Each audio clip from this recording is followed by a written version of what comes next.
جی brigadier साहब, क्या कहेंगे आप? ओपोजिशन लीडर राहुल गांधी ने भी मोदी सरकार पर कड़ी तनकीद की है और ट्रंप ने 25% से टैरिफ बढ़ा के 50% कर दिया है। क्या कहेंगे ब्रिगेडियर साहब?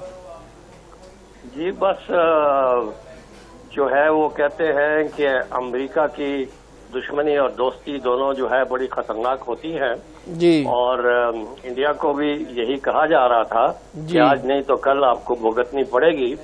लेकिन खुशकिस्मत है इंडिया के 35 साल तक जो है वो मजे उड़ाता रहा और हर तरफ से जो है उसको फायदे ही फायदे हुए और अमेरिका की तरफ से भी और रूस की तरफ से भी, ईरान की तरफ से, इजराइल की तरफ, वेस्टर्न वर्ल्ड की तरफ, जापान की तरफ से भी, यहाँ तक कि चाइना के साथ भी उसके जो है ना ट्रेड रिलेशन $1 बिलियन से ऊपर जो है वो जारी और सारी हैं।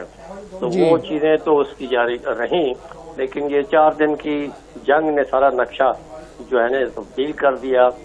वैसे भी ओवरऑल अगर हम ये देखें कि दुनिया की जो ग्लोबल पॉलिटिक्स है उसमें चेंज आ रही थी because of the middle east explosive situation, वहाँ पर जो है यूक्रेन वॉर और गाजा वॉर की वजह से है जो है ना बहुत तब्दीलियां ऑलरेडी रूनुमा थी।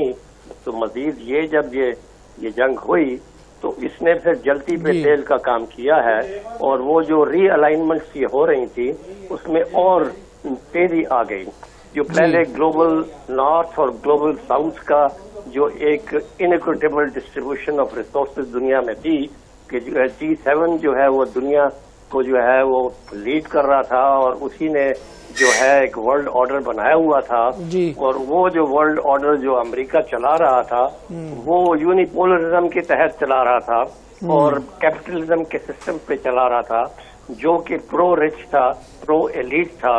और ग्लोबल साउथ के हिस्से में क्रम दी आते थे और वो ये पिस रहा था। जितनी भी तकरीबकारियां हैं, जंगें हैं, कॉन्फ्लिक्ट हैं, वो इधर ग्लोबल साउथ के मुल्कों में ही ये होती रही क्योंकि ये उस वक्त ये फैसला हो गया था सेकेंड वर्ल्ड वॉर के बाद कि जी जो यूरोप जो है जो लाल हो गया था खून से, अब हम ये एशिया का जो है ना खून आलूद करेंगे और तमाम जो कॉन्फ्लिक्ट वॉर्स हैं उस तरफ हम ये धकेल देंगे। तो उसके सिलसिले में उन्होंने पूरी मुस्लिम वर्ल्ड को भी ये डिवाइड किया, ग्लोबल साउथ के मुल्कों को भी उन्होंने ये डिवाइड किया। तो वो किस्से तो जारी और सारी थे। लेकिन अब ये जो गाजा वॉर की जो ये जंग हुई इसमें एक नई बेदारी पूरे वेस्टर्न वर्ल्ड में भी आ गई। यहाँ तक के जो जूज हैं, मॉडरेट जूज, वो भी जो है ना वो बेदार हो गए हैं और वो ये देख रहे हैं कि जो इस किस्म की जो वन साइडेड जो बर्बरियत है और जो उनके जो इनजस्टिस सिस्टम्स हैं दुनिया के ऊपर जो उन्होंने पाबंदियां लगाई हुई हैं, ये नाम के इन्होंने यूनाइटेड नेशन, UNSC और ह्यूमन राइट्स वगैरह जितने भी बनाए हुए हैं, ये सब उसके जो है ना टूल्स हैं एक्सप्लॉइट करने के, जिसमें वो सैंक्शंस भी लगाता है, ब्लॉकेज भी ये लगाता है और अपनी मर्जी ये करता है।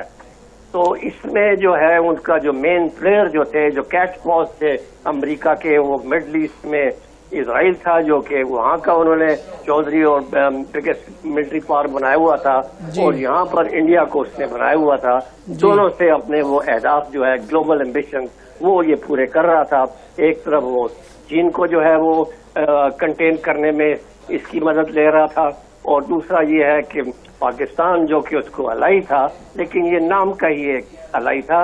असूलन जो है वो उनका टारगेट था। और उसके मसले पाकिस्तान के साथ ये क्या थे? नंबर 1 ये है कि जी यहाँ पर जो है ये मुस्लिम पावर है, बड़ी अच्छी इसकी ताकतवर अफवाज है और तीसरी ये है कि उसके पास न्यूक्लियर पावर और मिसाइल पावर है। चौथी ये है कि वो चाइना के साथ दोस्त है और पांचवी ये है कि CPEC है और CPEC जो है ये तमाम तीनों स्ट्रेटेजिक पार्टनर्स के ग्लोबल एम्बिशंस को रोड बैक ये करता है। तो इस वजह से पाकिस्तान जो है निशाने पे रहा।